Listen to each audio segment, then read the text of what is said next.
శ్రీ గురుభ్యో నమః. హరి ఓం. శ్రీమద్ వాల్మీకి రామాయణంలోని సుందరకాండలో 57వ సర్గం. మహాబల పరాక్రమాలు కలిగినటువంటి హనుమంతుడు రెక్కలు గల పర్వతంలాగా ఎగిరాడు. వాయువేగము గల హనుమంతుడు ఒక మహానౌక సాగరాన్ని దాటినట్లుగా అపారమైన గగనార్ణవమును అనాయాసంగా దాటాడు. ఆకాశ సముద్రాన నాగులు, యక్షులు, గంధర్వులే వికసించిన కమలాలు, ఉత్పలములు, చంద్రుడే రమ్యమైన తెల్ల కలువ, సూర్యుడే శుభకరమైన జలకుక్కుటము, పుష్యమి శ్రవణ నక్షత్రములే కలహంసలు, మేఘములే పచ్చిక బయళ్ళు నాచులు, పునర్వసు నక్షత్రమే ఒక మహామీనము, కుజగ్రహమే ఒక పెద్ద మొసలి, ఐరావతమే ఒక మహాద్వీపము, ఇంకను ఆ గగనార్ణవము స్వాతి నక్షత్రం అనేటటువంటి హంసచే కదల్పబడుచున్నది. వాయు పరంపరలనేడి నీటి తరంగాలతో విలసిల్లుతున్నది. చంద్రకిరణములనేడి చల్లని జలాలతో రాజిల్లుతున్నది. అట్టి గగనార్ణవమును మారుతి దాటాడు. వాయుసునుడు, శుభలక్షణ సంపన్నుడు, వానరోత్తముడైనటువంటి హనుమంతుడు ఆకాశాన్ని మింగుచున్న వాని వలె, చంద్రుని ఒరిసికొనుచున్న వాని రీతిన, నక్షత్ర సూర్యమండలాలతో కూడిన అంతరిక్షాన్ని హరించుచున్న వాని పగిది, మేఘములను లాగుచున్న వాని వలె ఆకాశ మార్గంలో సంచరిస్తూ వెళుతున్నాడు. ఆ గగనమునందలి మేఘాలు తెలుపు, ఎరుపు, నీలం, పసుపు, ఆకుపచ్చ, ముదురు ఎరుపు రంగులతో విరాజిల్లుతున్నాయి. మాటి మాటికి మేఘముల్లో ప్రవేశించుచు బయటకు వచ్చుచున్న హనుమంతుడు మబ్బుల చాటును దాగి బయటకు వచ్చుచున్న చంద్రుడిలాగా తేజరిల్లుతున్నాడు. వాయుశూన్యుడు పదే పదే మేఘ సమూహములను చీల్చుచు బయటకు వచ్చుచు గరుత్మంతంలాగా ఆకాశంలో భాసిల్లాడు. మేఘ గర్జనం వలె గంభీర నాదమనర్చుడి హనుమంతుడు మహాధ్వని గావించి ప్రముఖ రాక్షసులను హతమనర్చి తన పేరును చాటాడు. మిక్కిలి తేజశాలి అయినటువంటి మారుతి లంకానగరాన్ని అస్తవ్యస్తమనర్చి రావణునికి మనోవ్యధన కలిగించాడు. ఘోరమైన రాక్షస బలాల్ని చీల్చి చెండాడాడు.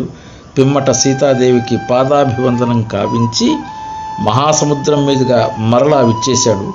మహావీరుడు, గొప్ప శక్తిశాలి అయినటువంటి హనుమంతుడు మార్గమధ్యంలో మైనాక పర్వతమును స్పృశించి వింటినారి నుండి విడివడిన బాణం వలె అతి వేగంగా ఏతించాడు. ఆ వానరోత్తముడు మేఘ సదృశమైన మహేంద్ర పర్వతము సమీపిస్తూ ఉంటే దాన్ని గాంచి మహాధ్వని అనర్చాడు. అప్పుడు హనుమంతుడు మేఘముల వలె గంభీర నాదం అనర్చాడు. అది దశ దిశల యందు నిండింది.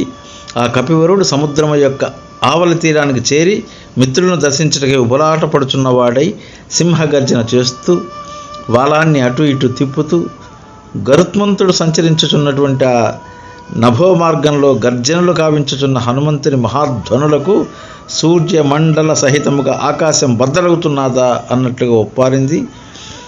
ఇంతకుముందు సముద్రం యొక్క ఉత్తర తీరమున చేరిన మహాబలశాలుడైన అంగదాది వానర వీరులు వాయుపుత్రుని దర్శనానికి ఎదురుతెన్నులు చూస్తూ ఉన్నారు. అప్పుడు వారు పెనుగాలిచే కొట్టబడిన మేఘము యొక్క గర్జన వలె ఉన్న హనుమంతుని మహానాదము, ఆయన యొక్క ఊరు వేగముచే ఏర్పడిన సవ్వడులు విన్నారు.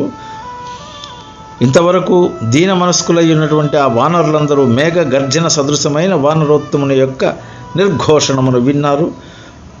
మిత్రుడైన హనుమంతుని దర్శనానికి తహతహలాడుచున్నటువంటి వానరులందరూ నలుదిక్కులా వ్యాపించిన హనుమంతుని సింహనాదాన్ని విని ఉత్సాహభరితులయ్యారు.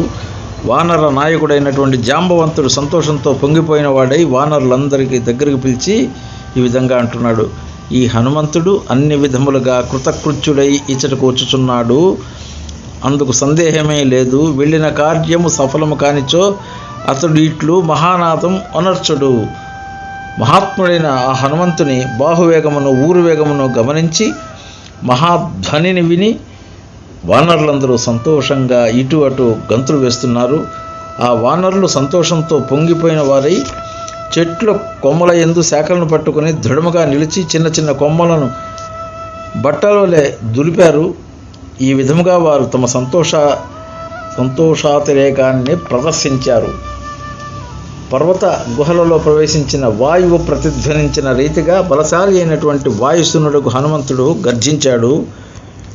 అప్పుడు సంతోషంతో ఉప్పొంగిపోచున్న ఈ హనుమంతుడు రెక్కలు తెగిన పర్వతం వలె ఒప్పుచు రమ్యమైన సెలయేటి తీరంలో దిగాడు.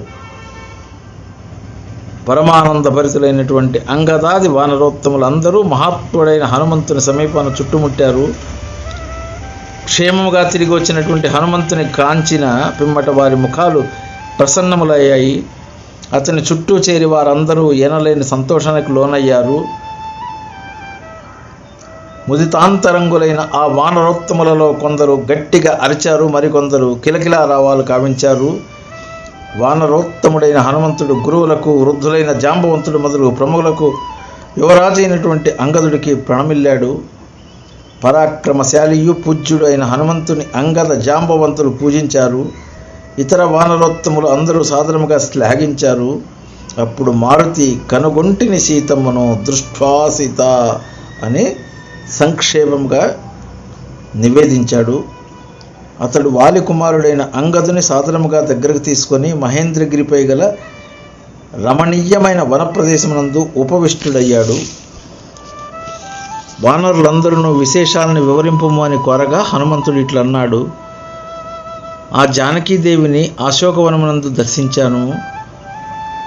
పూజ్యురాలైన ఆ సీతామాతను భయంకరాకారాలు కలిగినటువంటి రాక్షస స్త్రీలు కాపలా కాస్తున్నారు. ఆమె కేశములన్నీ ఒకే జడగా ఏర్పడున్నది. ఆ అమాయకురాలు శ్రీరాముని దర్శనకై తహతహలాడుతున్నది. జటాధారణి అయి మలిన వస్త్రయి ఉపవాసములచే కృషించి ఉన్నది. అంతటా కనుగొంటిని అను అమృతతుల్యము విశేషార్థదాయకము అయిన హనుమంతుని వచనమును విని వానరులు ఎల్లరూ పరమానందాన్ని పొందారు. మహాబలశాలుడైన ఆ వానరుల్లో కొందరు సింహనాదం గావించారు. మరికొందరు వానరులు సంతోషపరవశులై పర్వత శిఖరాల నుండి కిందికి దూకి భద్రగజం వలె ఉప్పారుచున్న మారుతిని కౌగిలించుకున్నారు. సీతను దర్శించి ఆ చల్లని వార్తను తీసుకొచ్చినటువంటి హనుమంతుడిని ప్రశంసించారు. మారుతి బలపరాక్రమం యందు నీతో ఎవ్వరును సమానులు కాజాలరు. నీవు అపారమైన ఈ సాగరాన్ని లంఘించి తిరిగి వచ్చావు. ఓ వానరోత్తమా, నిజముగా మా ప్రాణాలను కాపాడిన పుణ్యాత్ముడు నీవే సుమా. నీ అనుగ్రహం వలన నే కృతార్థనమై మేమందరం కూడా శ్రీరాముని చేరగోరుచున్నాము. ఆహా, నీ స్వామి భక్తి అపూర్వమైనది. నీ పరాక్రమము, నీ ధైర్య సాహసాలు కొనియాడతగినవి. సాధ్వి శిరోమణి అయిన రామపత్నియకు సీతాదేవి జాడ తెలియట వాస్తవముగా మన అదృష్టమే. ఇక జానకీదేవి ఎడబాటు వలన కలిగిన శోకమును శ్రీరాముడు త్యజింపగలడు. అది మన భాగ్యఫలము. పిమ్మట వానరులు, అంగద, హనుమజ్జాంబవంతులందరూ చుట్టూ చేరి వారు మిక్కిలి సంతసించిన వారై పెద్ద పెద్ద శిలలపై ఆసీనులయ్యారు. హనుమంతుడు సముద్రాన్ని లంఘించుట, లంకను కాలించుట, సీతాదేవిని దర్శించుట, రావణుని కలియుట మొన్న విషయాలన్నీ వినగోరిన వారై ఆ వానరోత్తములందరూ విపులమైన ఆ పర్వత శిలలపై కూర్చున్నారు. వారు హనుమద్వచనాలకై కుతూహలపడుతూ చేతులు జోడించి అచ్చట ఏకాగ్రచిత్తులై ఉన్నారు. శుభలక్షణ సంపన్నుడైన అంగదుడు తన చుట్టూ చేరిన వానరులు తనను సేవింపుతుండగా స్వర్గమునందు దేవతల సేవలను అందుకునేటటువంటి దేవేంద్రునిలాగా అలరారెను. ధీశాలి అయినటువంటి వాసికెక్కినవాడు, మహాపరాక్రమవంతుడిగా పేరుగాంచిన వాడునైన హనుమంతుడు భుజకీర్తులతో శోభిల్లుచున్న అంగదుడును అధిష్ఠించి ఉండగా సమున్నతమైనటువంటి ఆ మహాగిరి శిఖరాగ్రము చక్కని శోభలతో తేజరిల్లుతున్నది. స్వస్తి.